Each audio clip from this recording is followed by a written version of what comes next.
Good morning, everybody. How you doing today? You guys are looking good. I'll tell you that right now. My name's Robin O'Neill. I'm an artist. I live in Los Angeles right now.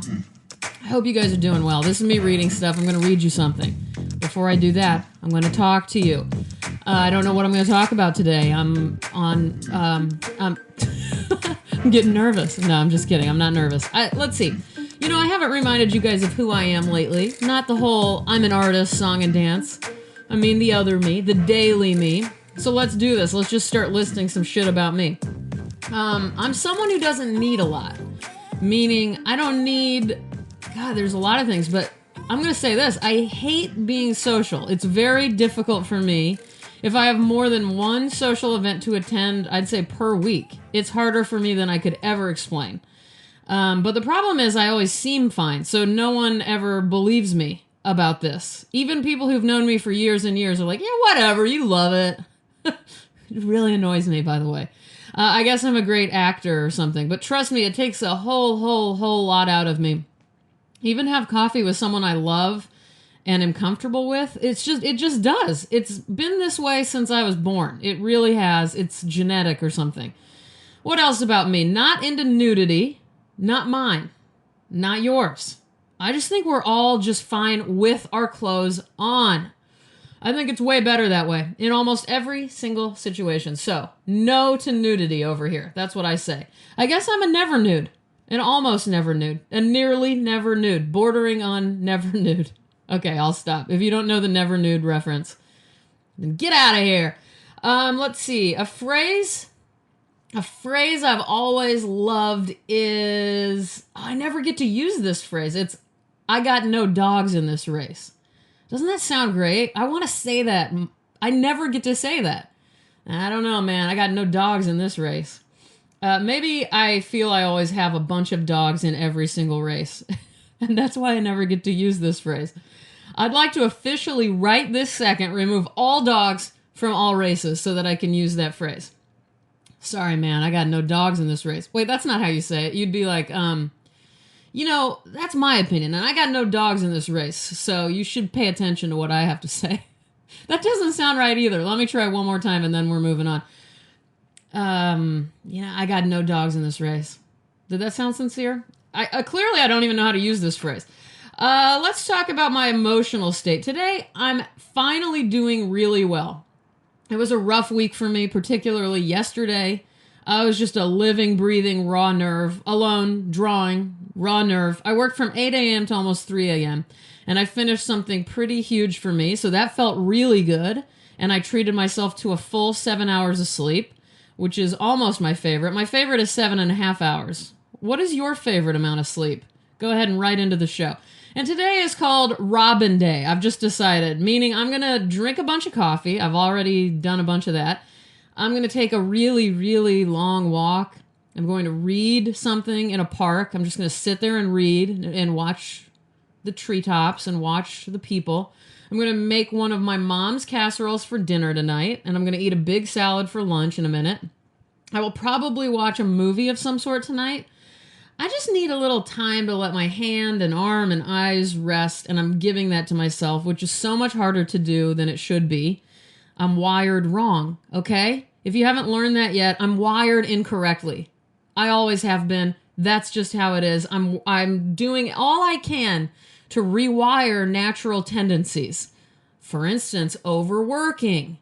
For instance, obsessive thought. But that rewiring takes time. I'm 39 years old, you guys. It's not going to happen overnight. Anyway, I will say, this morning I sat here in my living room. I'm recording in my living room today, which I don't think I've ever done, because I never get to be in here. And I was enjoying it. I had magazines and books out. I was drinking coffee. I was just looking out the window on the city, and I just took it in. I took in that feeling of accomplishment, being so done with something that took a long time and a lot of work, and I felt truly good. And I hadn't felt that in a while. It's not like I'm done with life now, like it's all over and I'm fixed. There's a bunch to do. But for right now, for today, this feels nice, which is why I wanted to share that with you. Okay, let's read. You guys want to know what we're reading today? I feel like I've read this before, but I believe this is what I pre-recorded when I was out of town and when the election happened. And so I think I just threw that podcast out because I gave you guys the Claudia Rankin podcast the week of the election. So if I read this already, I apologize, but I don't think I have. It's Donald Revell. It's his poem called Muse. Donald Revell was born in the Bronx in the 50s. He's still alive. One story I know about him, when an interviewer asked him about the increasing spiritual focus in his work, Revell responded, hold on, I have it written down to make sure I don't F this up. What's next for me? I'm concerned with the governance of heaven, which is mostly silence. And then he kind of talked about how he lets snow rule his life now and grass or something like that. I'm not doing a good job paraphrasing that, but I loved what is next for me. I'm concerned with the governance of heaven, which is mostly silence. I'm going to be reading from the Wesleyan tradition, four decades of American poetry, edited by Michael Collier. This book was published in 1993. I will put a link in the description of the podcast so you'll know where to get it for yourselves. The reason I know this poem, by the way, before I start reading, is I had one sentence or one phrase from it written in one of my composition notebooks that I use as my sketchbooks. And I didn't know where it came from. I don't know where I read this because I didn't have this book yet. It's so weird. And I finally figured out what it was. I mean, I must have written this down in 2004 or something. So anyway, here we go. Muse by Donald Revell. You are somewhere very close to the porch. The evening makes crazy sounds, but makes sense. The unpackaged, greeny neighborhood settles into true night, far from the expressway and farther from the calligrams of the downtown. The visits to the paintings failed me. The new music faded underground with the last trains, with stripped hours and many lovers. I did not imagine a stronger life, listening for your step on the porch step, imagining your dress a size too large, billowing the obscene print of summer. Anything composed is an obscenity. A painter's flocks and vertical brush strokes. A dressmaker's parody of stupid earth. A radio's jazz clawed by cats. A stronger life exists, but is no one's friend. She lives in the crook of the expressway in a high building. She tucks her hair behind her ears and carries a clear drink to the window. No one ever paints her portrait. Her name is ugly and can't be put to music. And at her neck and ankles a long dress blackens calligrams I read with my fingers. The truth of those black messages is cold. The imagination has no power over life, and between inspirations that are lovers and inspirations that are a kind of machinery, repainted every year, but irreparable, the only thing actual at day's end is night's uncomposed, leafy tunelessness. I will not open the door when you arrive. I will not call my lost loves to wish them well.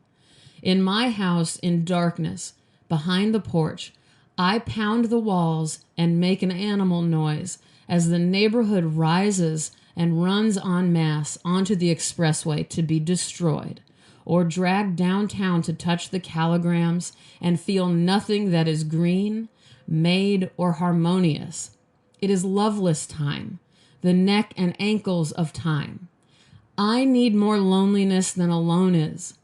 The deep, uninspired dark of America, where sexy lawns, the flocks, the print dresses, and hymn stanzas like tiny circular railroads ask for no response and no love, but a clear drink in the solitary evening, when no muse visits, when crazy animal sounds make sense, and I read the truth with my hands.